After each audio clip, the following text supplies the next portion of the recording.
এই যে এখানে গাছের ডালে একটা পাখির বাসা। ছোট্টবেলায় সারাদিন কাটতো এই পাখির বাসার জন্য, পাখির বাসা খোঁজার জন্য।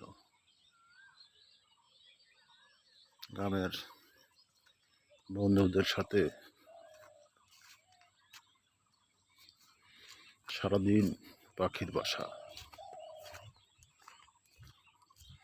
সেই স্মৃতিগুলো এখনো রয়ে গেছে।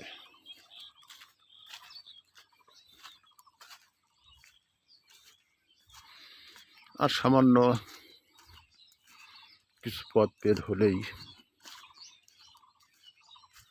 একটা বড় রাস্তা, রাস্তার পাশেই আমার সিম বাগান, যেখানে আমি এখন লাউ লাগিয়েছি এবং ঝিঙ্গা লাগিয়েছি।